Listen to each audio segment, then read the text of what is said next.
Welcome everybody to another episode of Tech Talk. My name is Josh Veen. I'm your host.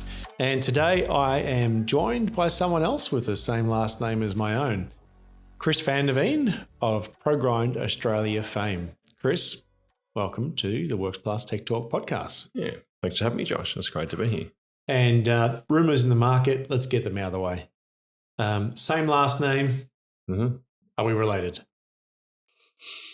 Well, I believe so. My kids say I look like you, or you look like me. So I think that's the confirmation. So we're actually brothers from the same mother.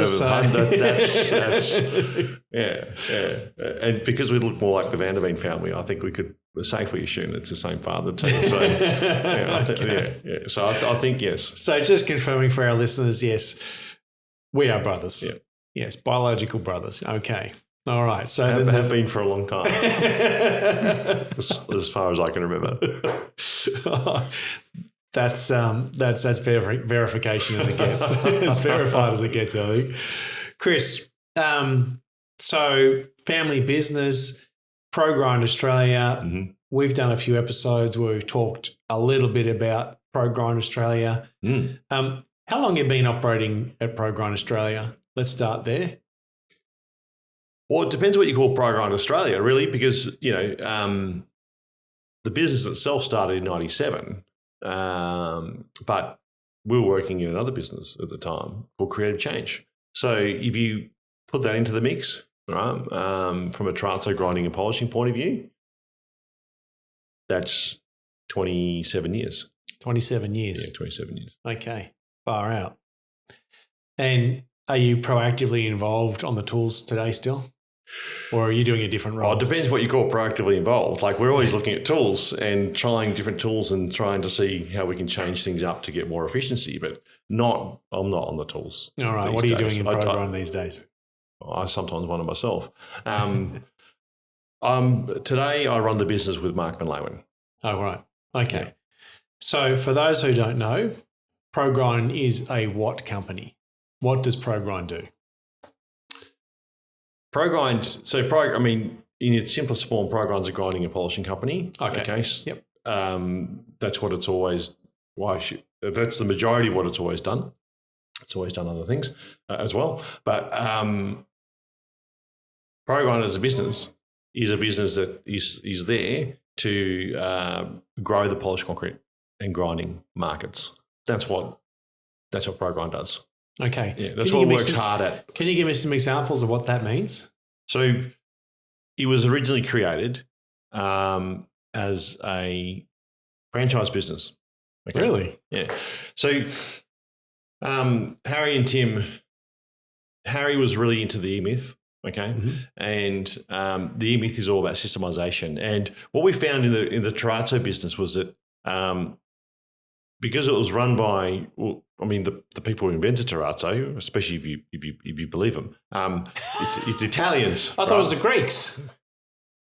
Well, it depends which part of Italy you're in, because the southern part of Italy is largely dominated. Is largely influenced by the Greeks, right? Uh-huh. So Greek culture. Oh, we're not going to solve this one today. No, that's a Harry discussion, right? But so we didn't have much systemization around it. And if we wanted a franchise model, so coming back to the E-Myth, we had to systemize everything, right? So this is where the whole systemization perspective came from, right? So that's what we were set out to do, and because we were doing jobs all over the country, right? You were in one place, Harry was in another, Tim was jet setting around the world. What were you doing? Me? That's all right. I was labouring. That could be a fun discussion, but we won't go there right now. From a grinding and polishing point of view, but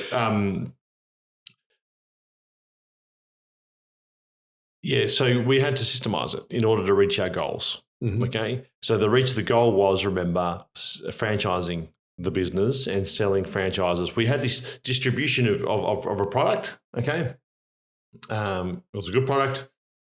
We had the distribution rights to it. Okay, that's been the HTC brand, and we thought the best get the most value out of that, we'll systemize it and our approaches, and we'll sell that through franchising around the country. And the name back then for that franchise company was ProGrind.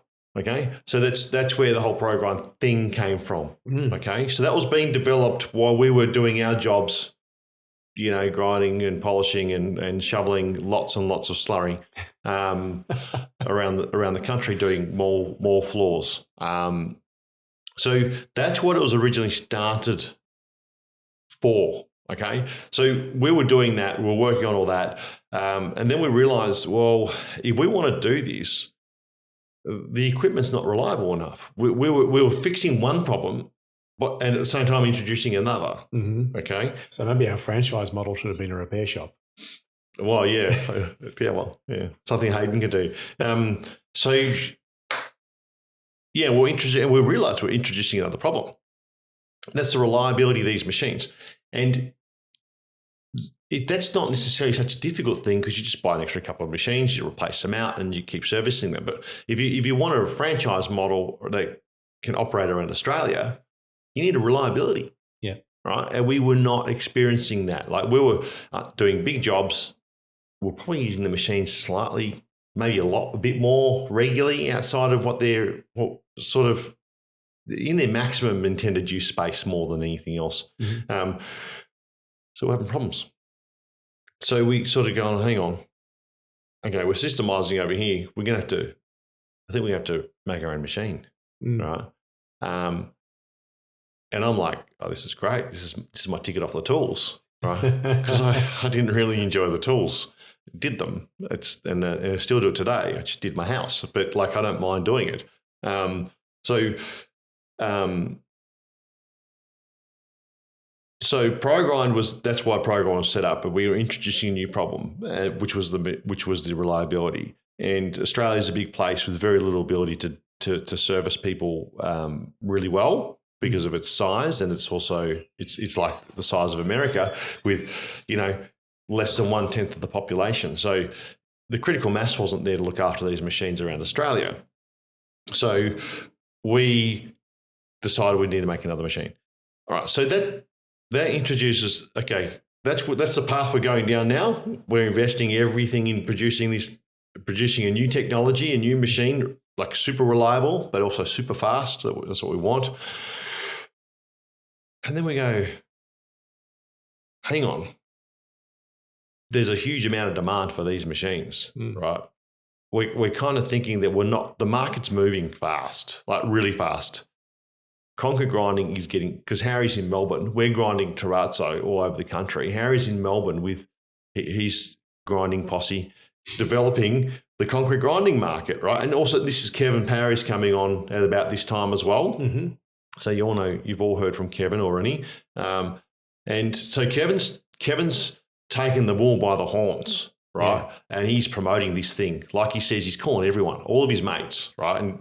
And Kevin knows the whole Victorian industry. So he's making friends and a lot of enemies at the same time, right? And a lot of his enemies are going, hang on, we got to buy our own machines, right? Not Terry Lucas. I'm talking about the other enemies, right? The other enemies. Yeah, as in the guys are going, well, this guy could take our flooring too, because Kevin's, like you said, he knows 90% more than what most people have forgotten, right? Yeah. So Kevy's a good layer, right? So he's a threat, right? But he's adding so much value to the market with promoting this stuff, and it's going gangbusters, and everyone's buying machines, and we've realised that, okay, and we're going, okay, and we're building a machine, and all of a sudden we get a lot of demand for our machine, right? So our whole everything's changing at the moment, right? And we're doing designer-crete as well, because we've come from the terrazzo space, and we are introducing this new product, which is pretty cool. And it's like, okay, if we're going to make machines, the market is going to see ProGrind as a competitor. Right? That was obvious. That was glaringly obvious from the very beginning. That was a hesitation about essentially selling the machine. Yeah, I don't want to buy from my competitor. Correct. this is the strategy we wanted, right? The franchise model. But now we're producing a machine that everyone wants. That's by this point, we've realized that's an easier thing to satisfy than trying to grind and polish the whole market, right? So our mindset had to change. All right, what is ProGrind now? Because we're not going to sell machines. ProGrind's going to be competing with all these people. Yeah. All right, and that's where we changed our mindset. We have to be a company that's solely focused on developing the market, developing the market to make it bigger. All right, and of course that's where the thinking around Designer Creek came from as well. But it's also where we ended up in an arms race in a way with the US around mechanical polished concrete. Okay, so they're doing it for, they're creating this polishing system, right, in a particular part of the market, right, industrial floors, and we're looking at going, hey, we like that, that's pretty cool, but we want it in decorative.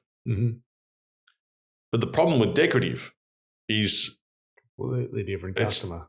It's a totally different customer. And it introduces a heck of a lot of new problems. Because when you grind back to expose the aggregate, right, you've got to rebuild the entire surface and then polish it. So they weren't rebuilding their surface. They were starting with the surface and building it up, kind of like a surface polish in a way. It already has the integrity. Yeah, yep. And this is why they use guards so much, because surface polish has its own problems if you don't cut it back and rebuild the surface to bring it up from a mechanical point of view, which we didn't really realize at the time, right? But so we cut open this slab, and like we always did, and we used to put a coating. Now we want to turn it into a piece of stone. We could see straight away, we turn this into a piece of stone, polished concrete is no longer an alternative. Polished concrete is the thing people want. It's the premium. Because they're walking on stone and they just don't know it yet until they've pulled the carpet back and we grind and polish it, right? Then it's something that's pretty special. Like a grind and seal, that's just a cheap finish. That looks horrible. And it's just a cheap part of the market. And we were seeing that happening, and that didn't fit with our terrazzo finishing background, where we just loved what we were doing from a terrazzo point of view, because we were changing the finishes in terrazzo as well. We're getting really good finishes, and we're bringing that sort of same lens into the polished concrete market. So we were coming at it a little bit differently, the mechanical polished concrete space, right? And we had a very different mindset, more around housing and foyers and the whole stone space where we were existing. Okay, so and that's a space where, from what you've come out of, is working in terrazzo, where someone gets to design what that looks like, and then a skilled craftsman or tradesman then installs that, and then it gets finished. So that's the clientele that you're used to dealing with too. Their expectation is, this is a vision that I have. This is the controls that we have in place to make it work. And that's the expectation versus 100%. Industrial. We're just taking on whatever's there. We make it as best as possible with the canvas that you've given us. Whereas you're starting out and saying, what does the canvas need to look like? Yeah, 100%. And from what we understood of the market at the time, because we weren't in the coating market, Australia was in a different place than America, right? It always has been, Chris. Yeah, I know. But what I mean is they had a critical mass where they had lots of warehousing, right? Oh, yeah. Like a lot of warehousing. They also had a lot of big box retail as well, which they hadn't taken off yet in Australia, right? At that time, yeah. Like the Spotlight here in Bayswater was the first big box retail for Spotlight, right? So it gives you a bit of an idea that that's how young it is, right?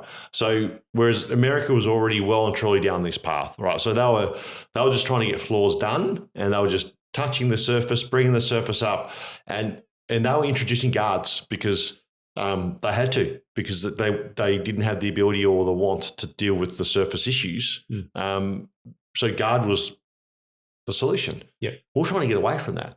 we saw this opportunity. We're polishing this stuff, and it was looking like stone. And then it's like, we've got to put an acrylic over the surface of that. No, we don't want to do that.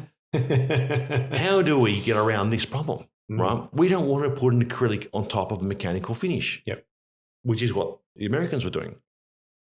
So that's where we started looking at impregnators and going down that path. And that's where, we took a product that was being sold in a tile shop, 1 litre at a time, and we're buying IBCs of it.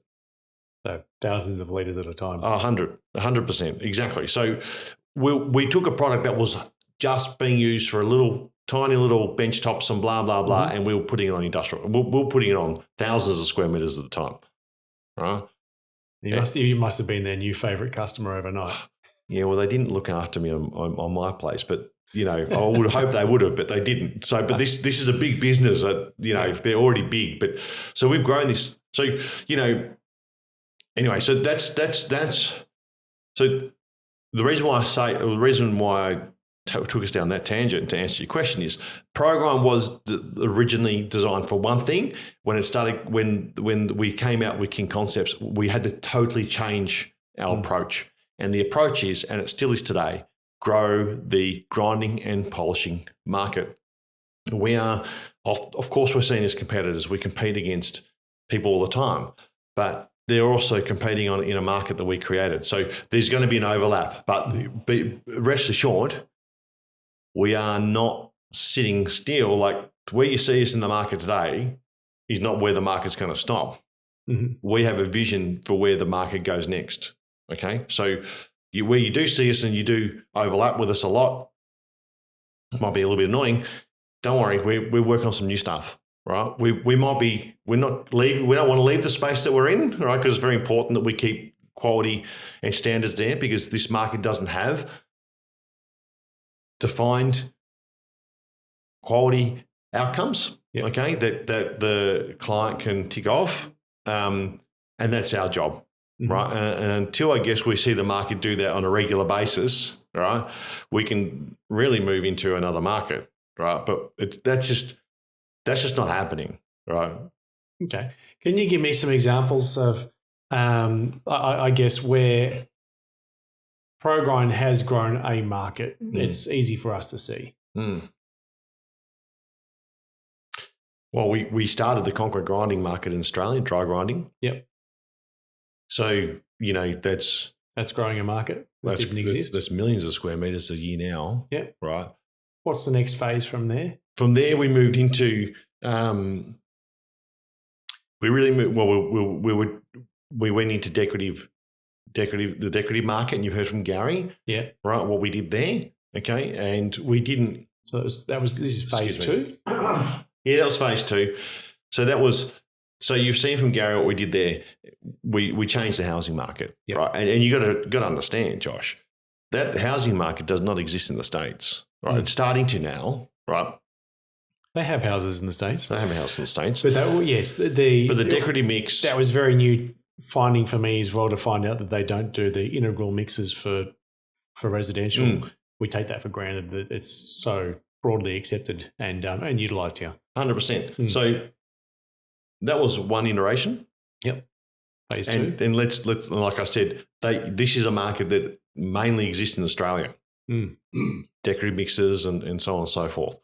So and having guys like Mentone to work with to achieve that was pretty special because we did some pretty special jobs for those guys. Yeah. But it was a market that he's also not really. It didn't have the meters we wanted, so to speak. Like we created, okay, cool. That was taking off and that was feeding a lot of people because people buying machines and doing it. That's great. Don't need to be there anymore. We went into large format retail. Okay. So that was the next iteration. So we're talking 2004, 2005 here, where we're talking with seriously with Dan Murphy's, with JB Hi-Fi, and we've started this discussion with Woolies. Okay, so Woolies kicked off in 2006 with their polished concrete, and then they made a mistake, or what we call it a mistake. They went with 3 specifications, and okay, this gets to the crux of what we have as a problem. and it still exists today, right? And that is, they went with 3 specifications, assuming they were going to get 3 good finishes. Okay, so what I would have expected would happen, because these are all very professional people in these companies who look at what they're doing next and making sure that they're crossing the T's and dotting the I's. They would have got 3 really good samples, Hyperfloor and 2 others. I don't want to name them because I don't want to discredit them, right? Mm-hmm. But they are also, one was starting to become a decent brand, and one was a big brand already in the market. Who used a guard, by the way? 2 guard companies and one full mechanical company, all right, one full mechanical finish. So they went with 3 specifications, right? And then they went to an open tender. And what happened was for people to win the work, they and I'm saying that there is, the comment here is, we've got good contractors in Australia, exceptional contractors in Australia. But when everything's price driven and you need to win the work to feed your family, you start pulling steps out. Yep. All right. And that's precisely what happened. They rolled out 100 stores, right? I think it was about 100, right? And I think there was like 7 or 8 or 10 of them that they were happy with. And they were ours and another contractor, right?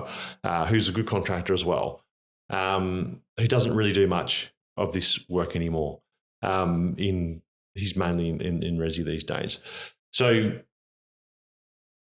so we essentially at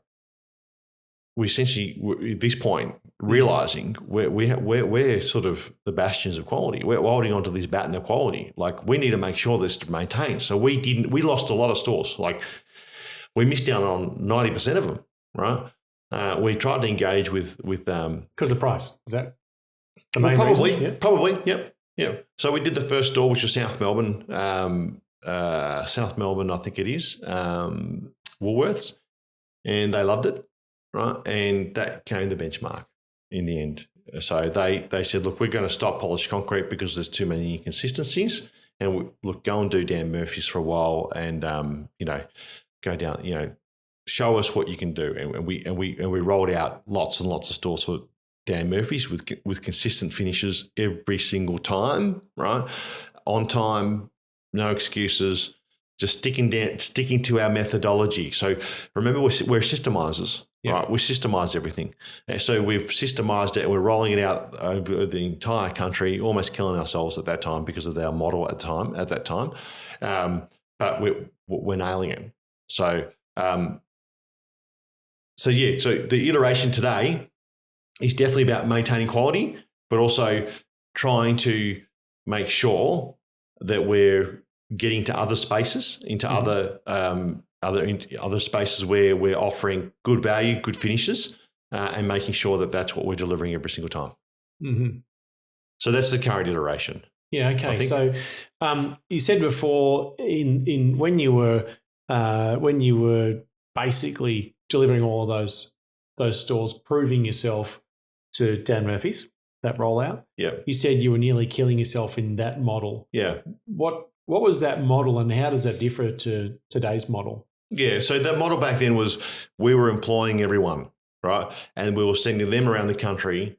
Like, they'll from Victoria, and we're sending them all over the country to do the work. Mm-hmm. All right. So that's where, guys like Kurt, that's right, came from. Mark McLawen, who's still in the business, came from today. A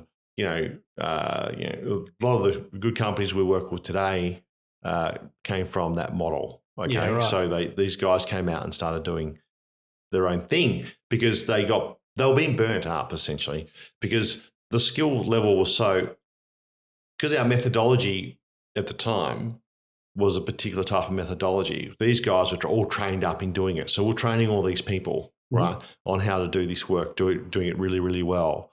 And then then they were getting tired, right, because they were working so many hours away from home. So it wasn't that, like, they just worked the whole time they were gone. Yeah. Like, just work around the clock, right, and earn really good money, but they were just Now they They were maintain that working for so so hard, long. 100, and they were working so hard for us, and they were doing such a good job, and clients were happy, but these guys weren't, right? And that was like, hang on, we got to deal with this because it's not really.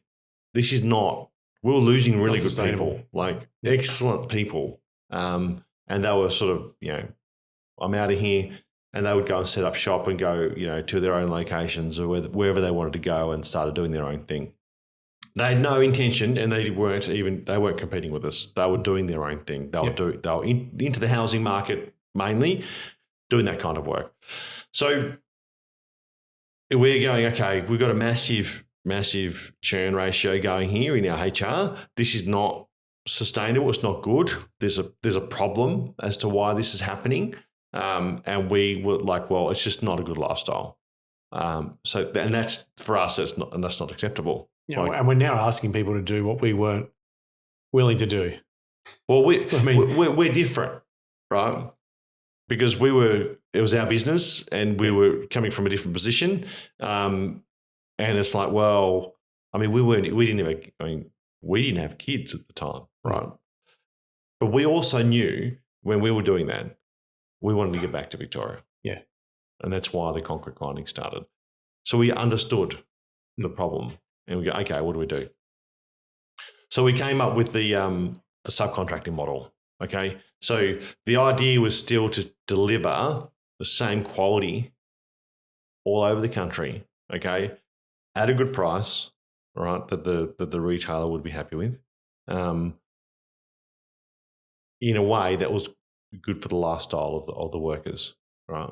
So that's the reason why we moved to a subcontracting model. There's no way you can deal with the amount of meters we do every single year on an employment basis. It just can't be done. Like, give it a go. I don't know how it's going to happen, but it's expensive. You will not be able to meet the pricing of the price sensitive market of the client and deliver great outcomes, right? Because it's just the regularity of the work is a bit up and down. Like if the client says, look, hang on, we're not going to roll out for a while. Australian government hasn't pulled in anyone in the last 2 years. There's no immigration. We just we're backing off the plan for we can't justify to the market to open new stores. So we're just not opening. We're just not going to open new stores. It's like we're not going to get the money for it. Like we would be very silly if we look like, unless you are a retailer that's got a new offer. Yes, that's very appealing.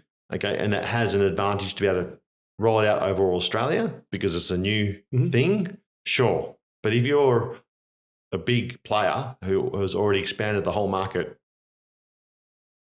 your population comes off. You're not rolling out new stores. Yeah. You're just not.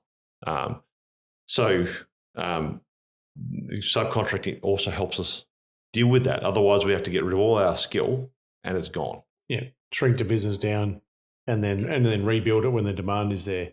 Correct. Whereas with the subcontractor model, you're basically engaging existing companies, concrete grinding companies, and they're doing the work that's local to them. They also have their other clients that they satisfy as well, and effectively you're a client of theirs too. Yeah, that's right. Exactly. Yeah. So on demand. Yeah, that's right. Exactly. Yeah. So that's what we did today. So that's what the model looks like today. So really, that's also how you've removed the competition or the competing side of things, is that you're not really competing against people because they're all the subcontractors doing the projects. You don't actually have anyone in your own organisation to compete with them. That would be nice, wouldn't it? That's certainly not the case. I'm saying is that ProGrind doesn't actually have any skilled labour on machines of their own anymore. Yeah. So yeah, right. Yeah. If you look at it from I'm competing with ProGrind, well, that would be hard to do because they don't actually have anyone. From that perspective, correct. Because what we try to do is farm the work out to people who we know are well skilled, okay, and they deliver the work. Okay. Sure. So we still avoiding that we don't want to be a competitor with you. Mm-hmm. We want to build the market with you. Yeah. All right. Which is the method, which is the perspective or the approach across both the businesses. Okay. To have that, we want to give you value, right? What does value look like? Okay. And continue to try and deliver on that value, whether it's the subcontractor, whether it's the retailer, right? You guys that works us at ProGrind, that is the idea. So how can we constantly, and we're not perfect, I'm certainly not going to say that we are, but we are 100% always thinking, how do we continually do this better, right?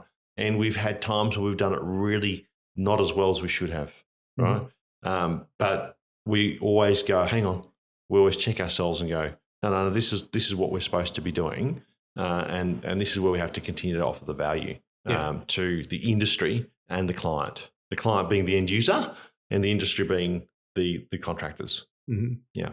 I guess if you're always looking to do that, rather than just trying to protect your own patch, the industry starts to look a whole lot bigger to you. The opportunities start to look a whole lot bigger. Yep. And you really don't get held back, do you, as far as growing those opportunities, because you're not having to worry about trying to protect your own patch necessarily, because you're trying to grow the industry for everyone who's already in it, as opposed to fighting the battles against them. 100%, absolutely.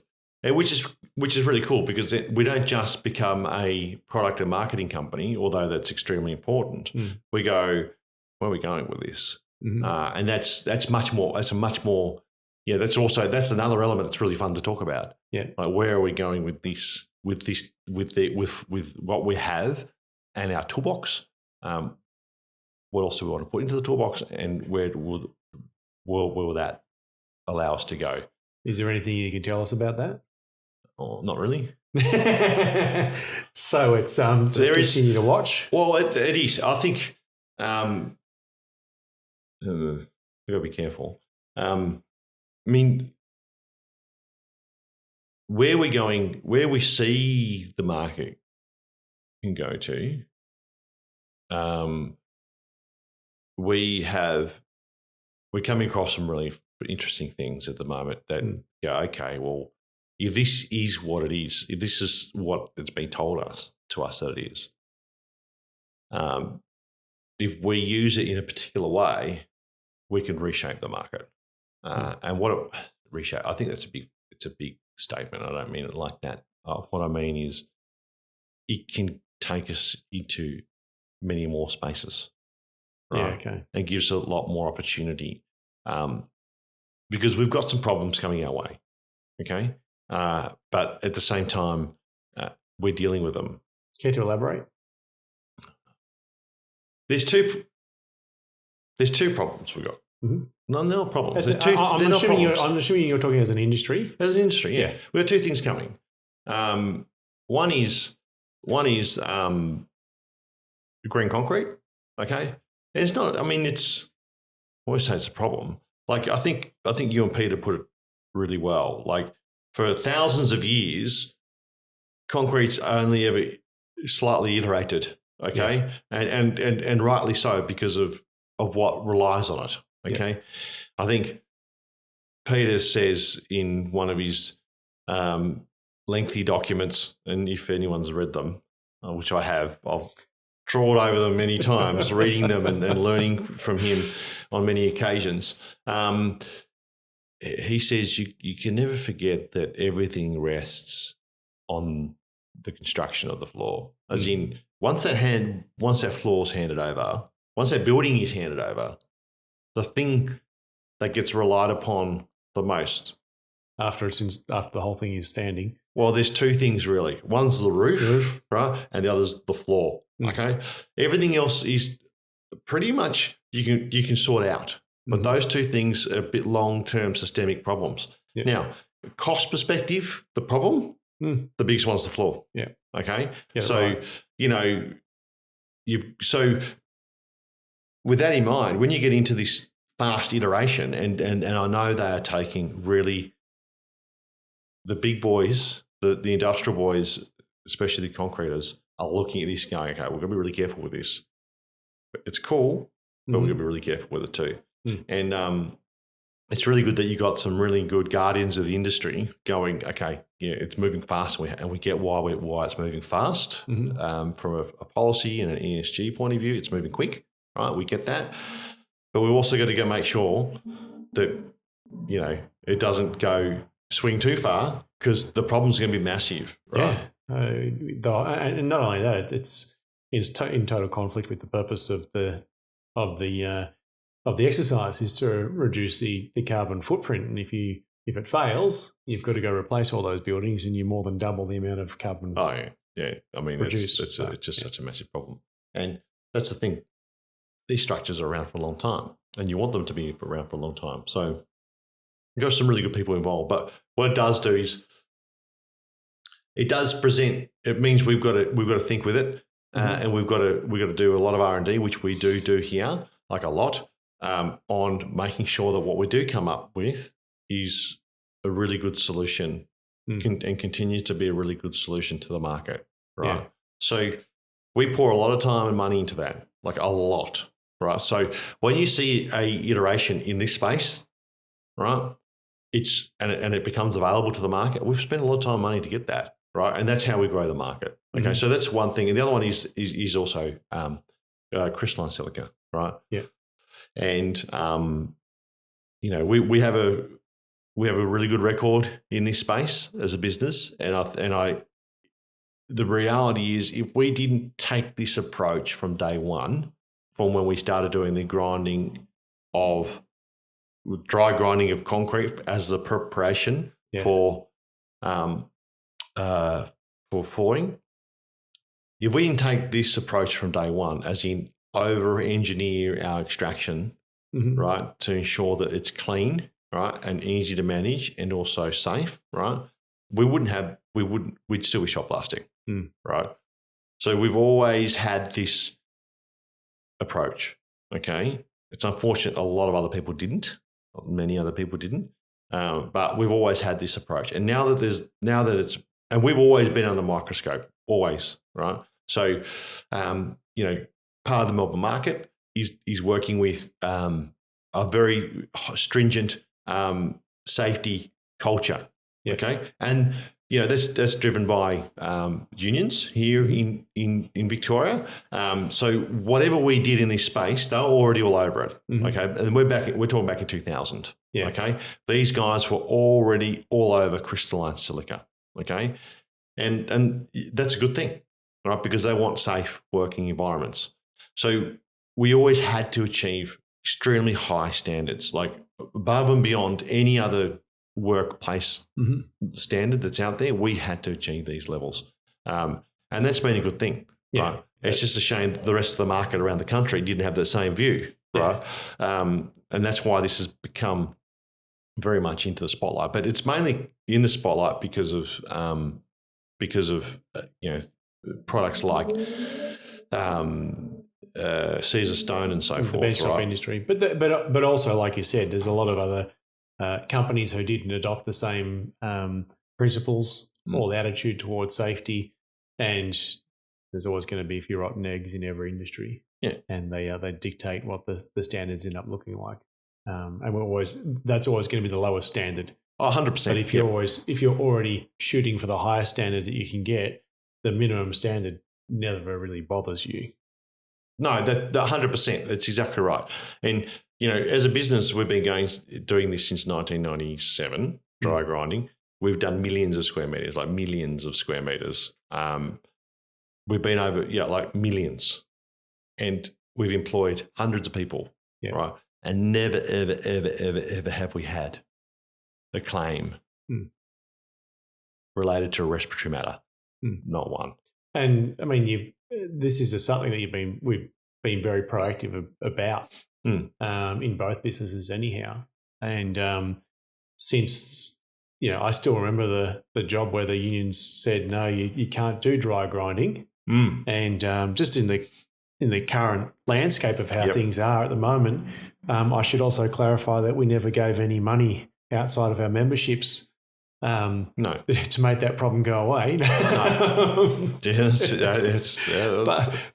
it's fair enough. They pretty much said, hey, you can't do this. Yes. And you're going to have to prove to us that it can be done safely. Mm-hmm. And when that was done, even we were surprised at the results. They certainly were, but they were very satisfied with the results. And then it was pretty much just on your way. And I imagine if that didn't, I think about how that would have gone if that wasn't the outcome that day, very early in the industry.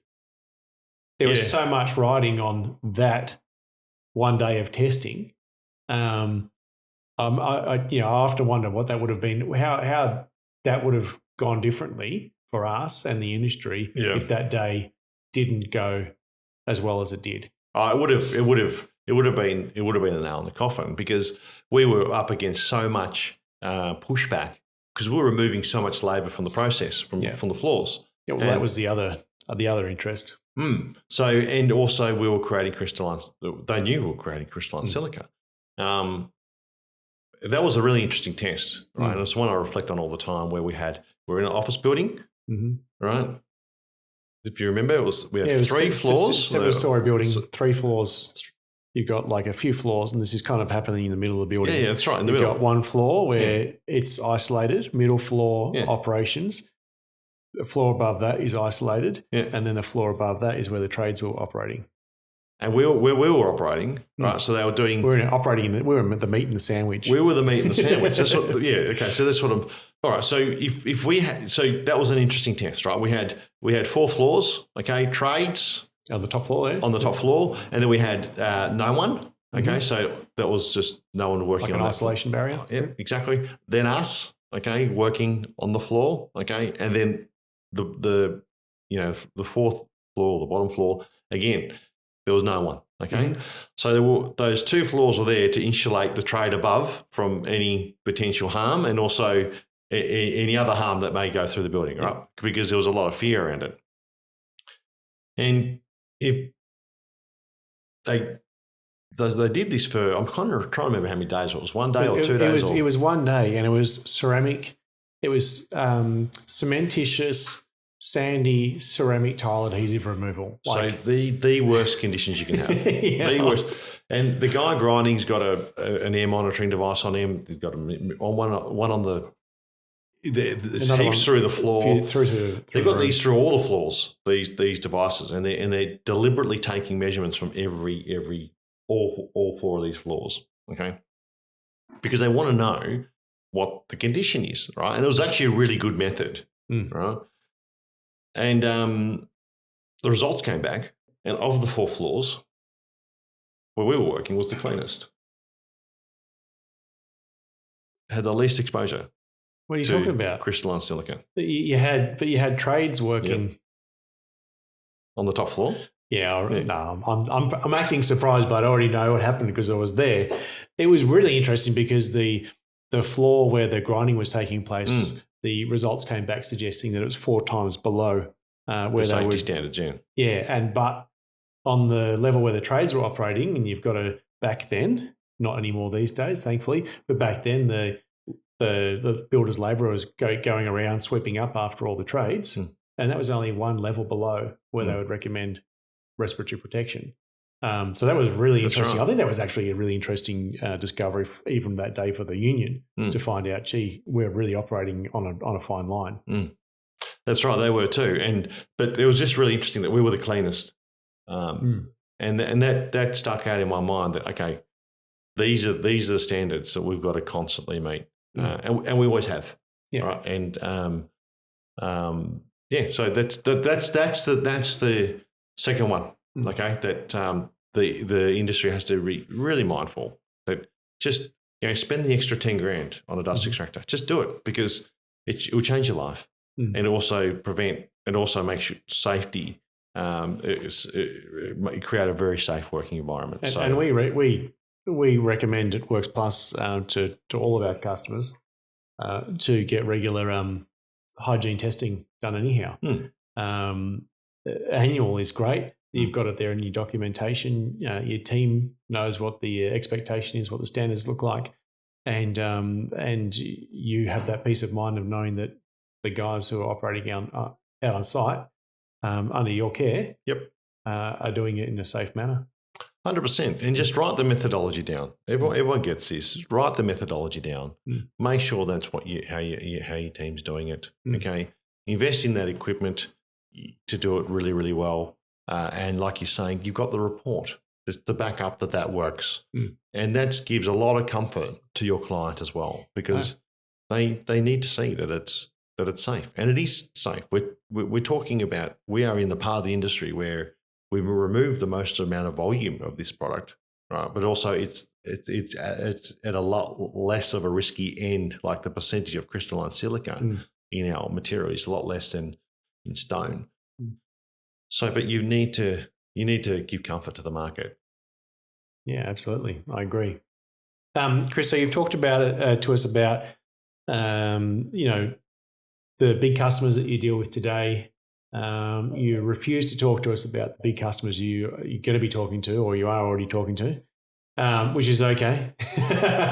We've talked about where it all started for you in the business, but it sounds like everything's been about systemization. It sounds like you had a great plan from mid-90s to where you are today. That sounds all really rosy. I somehow don't believe that was necessarily as straightforward as it all just sounded in reflection. Oh, heck no. What were some of the key challenges along the way that have burned into your memory? Oh my goodness. Key challenges. I mean, every day we're presented with a lot of challenges, like a lot of challenges. Key challenges. I think getting reliable equipment. That was like whether it was dust extractors, whether it was grinding machines, key challenge, right? That was a key challenge. Getting good diamond tools, like, oh my goodness, like what we went through, the amount of money we invested in getting because you got to remember there was no dry segments. Very early days we're talking here. 100%. And the work we did there to educate the diamond tool supply on what we needed, right, to achieve that threshold, that went on for years, years. We're in a different place now. Like, we're still educating the diamond tool supply on what we need, but what we're dealing with so much finality now rather than really big stuff. We've done a lot of things like designer creep. That was another thing we worked on, and oh my goodness, some disasters there. Some really went under. We had to negotiate some pretty decent deals there to stay alive. I think you mean the business afloat, right? Yeah, 100%. Not to physically be alive. No. And good customers, good customers. They're all great. They really are. And also the mentality around, or even the mentality towards builders. Right? The builders are really good people. I mean, that's probably for some people that might be a statement that is a bit of a shock, right? Just work with them, right? They've got lots to deal with as well. So even our mentality towards that and how we deal with it, right? That was a lot to get our head around, and that was difficult. Now we enjoy these guys and work with these guys a lot. Moving from 150 hours a week to just a normal working week, I'm not kidding about the 150. So much has changed. We've learned a lot. We've tried a lot of things, and we've matured a lot. So in that whole process, we've had lots of big challenges. And I think it would be fair to say, and I don't want to come across in the wrong way with this kind of statement, is I think if there's anyone listening today that's having a really, really tough time, like a really, really tough time as a grinding and polishing guy or gal, I reckon we've been there with you. to be honest. And look, feel free to call us. Like, seriously, I don't care which tools you use. I don't care which machine you use. We just don't want you to be in that dark place because we've been there. Like, it's not nice. So, so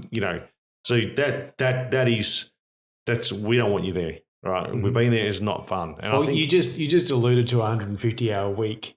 That doesn't sound actually reasonable at all. I wasn't reasonable. Care to enlighten us what that's about? Oh yeah, that's a funny scenario. So I think it's a good one for people to hear because I think it gives a good insight as to, you just said, being in a really bad place. I think you should tell that story. Okay, well, I mean, it's and like most of my stories, they're probably longer than they should be, and my daughter would tell me off for it, but because she's like, just get to the point, Dad. Okay, you got to remember, this is 1997. Okay, we're talking May night. I think June, July, maybe even August 97. Is this story in colour? It's in colour. Yeah, 100%. And lots of things are going on. Tim's travelling a lot to HTC. You've listened to his Tech Talk. If you haven't, you listen to it, you get what I'm talking about. So he's travelling to or fro from Europe, okay, about issues with equipment and also what we're going to bring in and all that sort of stuff. Harry's in Melbourne building the dry grinding market. So that's brand new. We just developed segments, and that was an arms race as well. Okay, that that was an idea that was sort of planted, but we really turned it into something where you could do a lot more than what was previously been able to do with it, be done with it. So we really advanced it. So Harry's doing a lot of that. Okay. Josh and I, you and I, we're grinding and polishing terrazzo up and down the East Coast, right? Now, well, we're 16 and 17. What else we got to do at that time?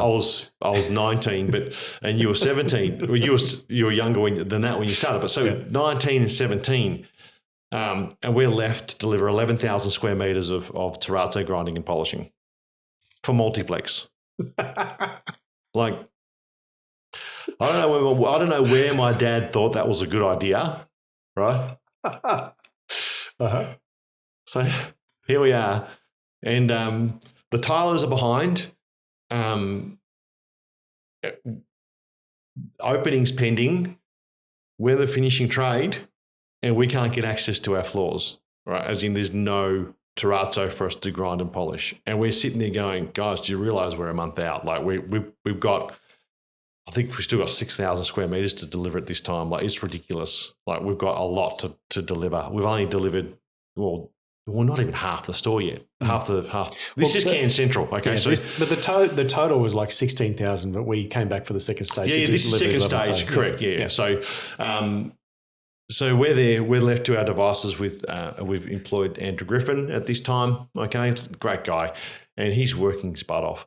And so we're working away, and we've just finished a 24-hour shift, right, to meet a deadline for handover, okay? Because they hand these things over progressively, even though they open them at the same time. They hand them over progressively so shop fitters can come in and start fitting these things out. It's a massive effort from the shop fitters too, right, to get it all done. So we just finished this particular area, and there's about 1,000 square meters that we're handing over. It was the first third. And we've just done 24 hours. Right, we come to the end of the 24-hour shift, and we are feeling like, man, that was incredible. Right, we've just delivered this massive area. We're done. We're out of here. And Andrew Griffin goes, "Oh yeah, that wasn't bad." And I said, "Oh, what do you mean?" He goes, "Oh, I've done 72." Oh wow, that's incredible. Ex-military. Ex-military. Yep. 72 hours non-stop. Okay, that's what can be done. Okay, all right, no worries. We know that can be done. So anyway. The centre is well and truly behind, right? But we're coming to the end of it, and I think we've literally got a week to go, right, before this thing has to hit practical completion. If not, there's going to be liquidation damages of $48,000 a day, right? That's what we're staring at. We still have, I think we're talking about 2,000 or 3,000 square meters to go on terrazzo grinding and polishing. We have a lot of area to do still, right? How many weeks' work is that realistically? Well, on our terms with two machines, we can do that in 3 weeks, right? It's a big 3 weeks. They're 14, 15-hour days. We can deliver it, right? We can do it. We've done it. Like, we can do 500 square meters of machine on terrazzo a week. So we're really looking at 3 weeks. right? And we've got 1 week to do it. So it's probably more than 3 weeks, actually, more like 4 weeks work. Anyway, so we literally had to work. There's only one option here, isn't there? 100%. There's only one option. Because there's no one else, there's no other grinders available, and there's no other skilled operators. Yeah. Even if those grinders existed. Correct. There is nothing available, and they've only literally just removed all the scaffold for us to have access to these floors, right? The roof has only just been closed up, like fully. Yeah, so we had to work 152 hours straight. Because the reason why there's 8 hours missing is because we decided that we'd have a rest. We had just done 30-something hours. We stopped to have lunch. Yep. Calculated out how much we had. Yep. Yes, we did. Oh, crap. Realised the gravity of the situation that we were in. Yep. And said, we'll be back in 8 hours. Yep. Went back, had a shower, asleep. Yep. Woke up, had breakfast, which was a nice hearty dinner because it was a night shift. Yep. And so we returned back to work after 8 hours and punched it out. So that's why there's 8 hours missing. Yep. Sorry. Yep. So there was 8 hours missing from a timesheet that week. It was easy, wasn't it? Oh yeah, it was. We just stuck to the system. That's all we did, and we knocked it out. So that was a nightmare. Torture. Yeah, and 40 hours a week. I mean, 40 hour shifts were common for years back then. Yeah. Yeah, they'll we probably do one a month to get a job finished. So talk about dark times. That's. Yeah, it can be horrendous sometimes. Yeah. That's if you're doing that right now, you shouldn't be.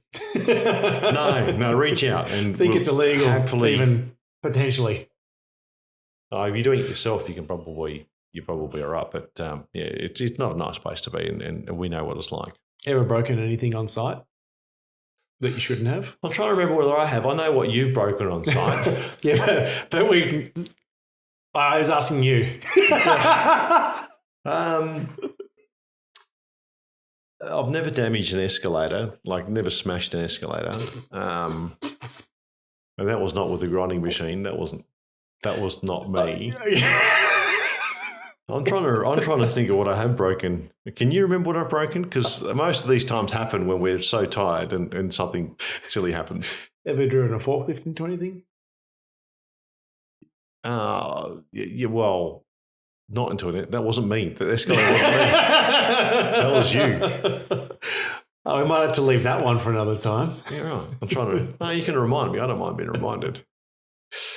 That's all right. All right. Okay, cool. Yeah. Well, very good. You got a clean record, and our listeners know that. I just can't remember. I was that tired. If I did do something like break something really badly, I've broken plenty of things, but. Anything that back in those days that outside of the hours, things that you would never do anymore these days, the industry's changed that much. And you're not young and dumb anymore. Yeah, I really don't like wet grinding. Mm-hmm. I know there's necessities for it at certain times in certain ways. I'd still like to continue to drive work technologies, just not to have to do it. Yep. Because it's probably because of my negative memories more than anything else. Because you've shoveled so much slurry in your lifetime. Yeah, I've shoveled a lot of slurry. That's where I started with shoveling slurry. So I don't know if you know the story, but we used to have a policy that there was one labourer shoveling slurry for every two machines. Mm-hmm. Well, when I came on the job, Tim was so disappointed with me over something that he made it four machines for one labourer. So, what made you thought he was disappointed? That sounds to me as though he was really satisfied with how much you were able to produce. I think, he was disappointed because he had the finishy 12 and I didn't. But that's why I was working there. So he was punishing you. He was punishing me. I believe so. I've never asked him that question. But he works in Works and I work in ProGrind. So maybe that's got something to do with it. No, it's got nothing to do with it. But I used to work in King Concepts too. So, but yeah, look. No, look, I think I like where it's progressing. Like, the remote controls are fantastic. The big machine technology is fantastic. The vacuum technology, some of the new stuff coming out in the near future. Like, a lot of good things are happening. I hate dust banks as well. Speaking of technology, did Husqvarna ever buy the HTC's expansion joint removing machine? Was that part of the acquisition? No, that's mine. That's still mine. Did I do that? I did do that. That was out the front of Coles at Cairns, wasn't it? We're watching this expansion joint go move. So you're grinding some terrazzo. Yeah, there's an expansion joint in there. We're moving like 10, 15 mil of this stuff, and the expansion joint wasn't designed for it. And this is seriously the first time I've been grinding. Like, I've finally gotten off the tools, off the slurry shoveling, and I'm grinding in front of Coles in Cairns Central, and this thing's moving. Like, I was like, oh, okay, well, it's okay. I've got no idea how this floor's been built. Don't know what you're looking at. I don't even really know what that thing is. I know it's an expansion joint because we've got a tiling background, our family, but and then I'm like, oh, it's holding pretty well. This is good. Yeah, nothing to do here. Just keep going. And then all of a sudden the machine just rips this whole joint out because I've removed all the grout from next to it. And we're really giving it a good go. We'll probably cut this thing in half by grinding it, and then straight out she comes. Like, pulled an entire expansion joint out, swallowed it up under the machine. It's like a lawnmower when you get a rope or something underneath of it. You got to tip it back, you got to pull it all out. But this is metal, it's like a bit harder. So we're cutting it all up, and Tim probably was like, what am I doing? Like, why did I give Chris the machine? So, yeah. But I was the first one to grind a construction joint without handwork. That was about 15 metres away from where I was. I didn't mind taking risks. Yeah, because you weren't fixing the machine. Clearly. Yeah, because that technique, we did adopt that. But I also recall another time that went wrong. Oh yeah, that was in the hallway. We didn't even know it was there. Like, okay, these memories are coming back now of the things I've damaged. I'm grinding along, and Josh is telling me, "Can you make sure I don't go over a construction joint?" Yeah, no worries. No, I'll make sure of that. I'm standing at the front of the machine. I'm like, I can't even see a construction joint. Like, and then all of a sudden, the machine's going everywhere. And it's like, well, I think that's a construction joint. It was covered under so much grout, right? Because the tilers would tile the floor, they put the construction joint in first, tile off the construction joint, and then the CJ, and then they tape over it so that when they grout over it as well. So they get every nook and cranny and blah, blah, that blah. protects it from grout, but it doesn't protect it from concrete grinding machine or, stupid planetary grinding machine. Stupid people like ourselves. So, yeah, I remember that night. Yeah.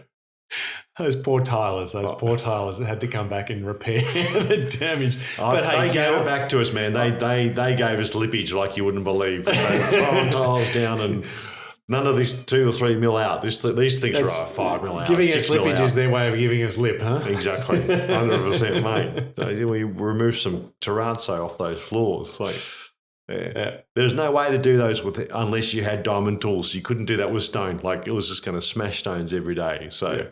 I think they knew that. They're still like, we'll get the tiles out faster now. So, they certainly increased their productivity. They certainly did. And reduced hours. And so nothing else damaged, Chris? What are you referring to? I don't know, Chris. I just seems like it's all a facade. No, the facade. Yeah, okay, get it. Yeah, no, that was Cairns Central as well. And I was driving a forklift, and this one had a particular really high boom to it. Like Mast. Boom, so mast. And I was not taking that in consideration. I was flying along and was about to go from the car park into the centre, and they built this facade out the front, right? This metal facade. So we're working nights. They're doing stuff during the day. So a lot of changes over during the day, right? Actually, no. Is it night or day? Yeah, no, it was just right. It was night because we're doing that end and we had to set up all the lights and get the forking for it.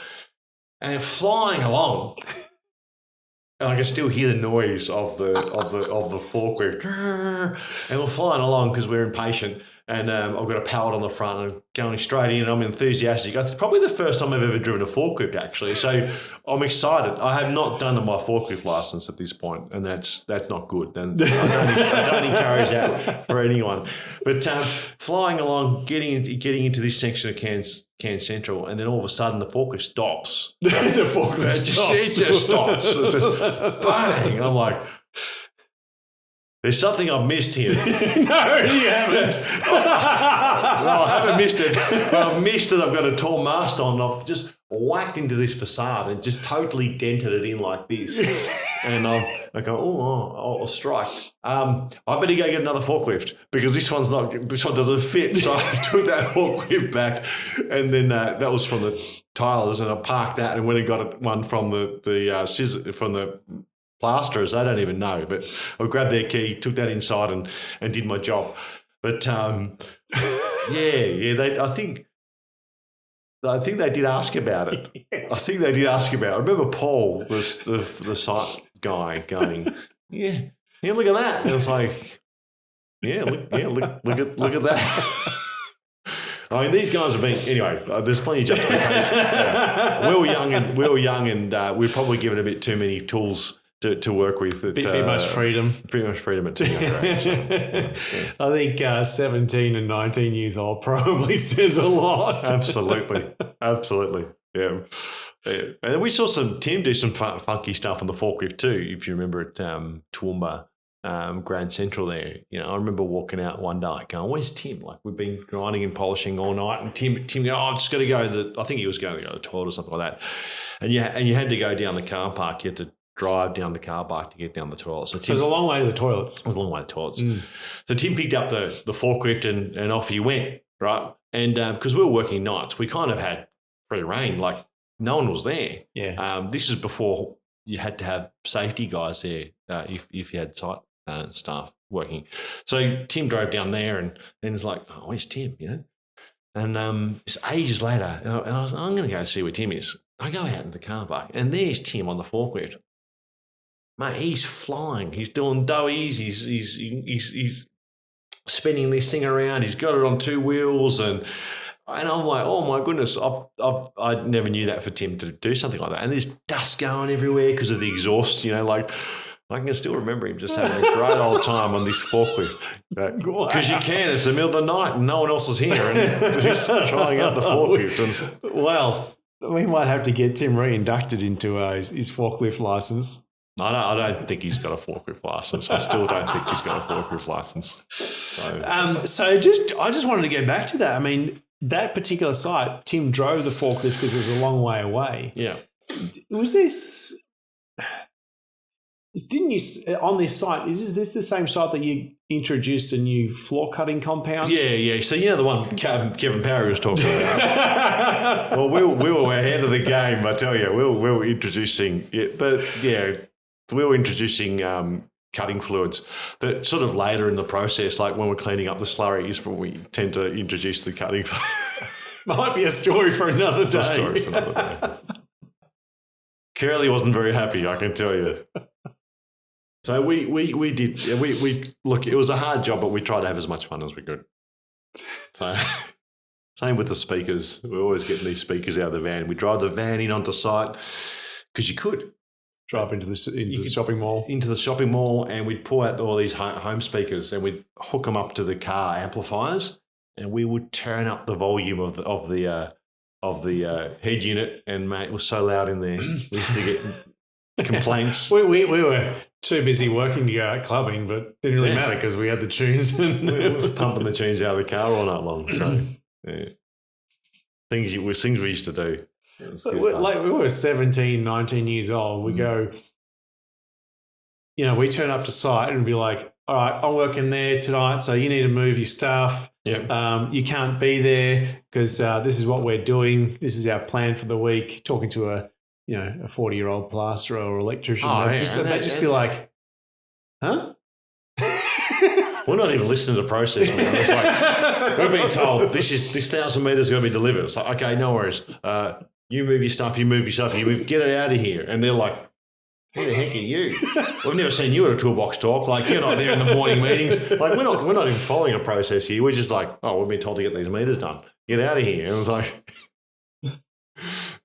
yeah.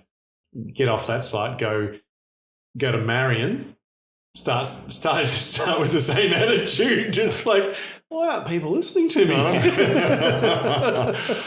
Yeah, they didn't really like us. Arrogant little shits. No, we just told we had to get a job done. We had to get a job done. This is what it takes. You got to smash it out. That's the thing with flooring, right? It's a high productivity environment. You got to get in, you got to get out. And if you don't do that, you're not going to make money. Like, you're just not going to. You're manufacturing on site. Yeah, 100%. But you have to do it fast. And if you don't, the housing market is probably where you can get away with it the most, because you've got a small area and a good price, right?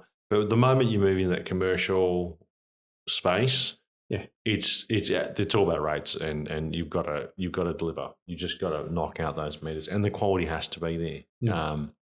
But it's all about volume. And you have to hit it. You've just, and if you don't, you're toast. 100% toast.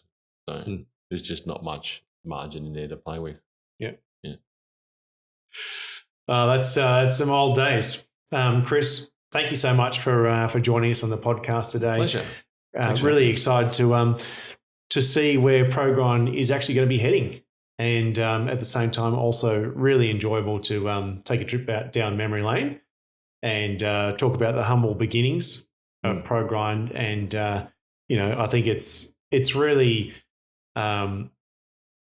insightful for contractors to see that this is where we started off, and like you went back to and said, look, if you're doing it hard and it's hard, finding yourself in a bad place as a result, you don't need to be there.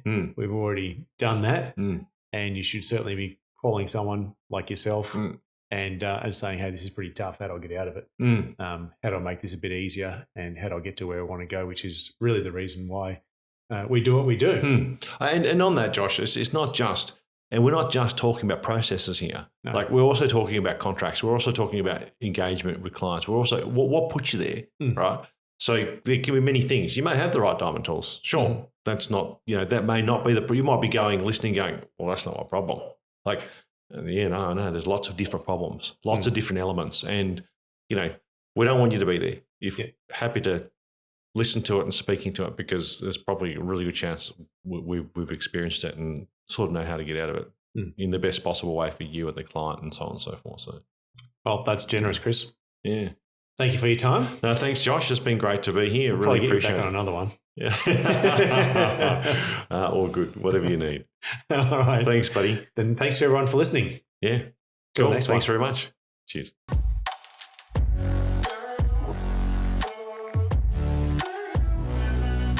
This show is proudly supported by Works Plus. Works Plus brings total solutions to all concrete grinding and polishing contractors to make it totally work for their daily operations. We hope you've enjoyed this show. Make sure to tune in each week, where we're going to dive deep into all things related to concrete grinding and polishing. We're here to help you so that you can boost your outcomes on the floor.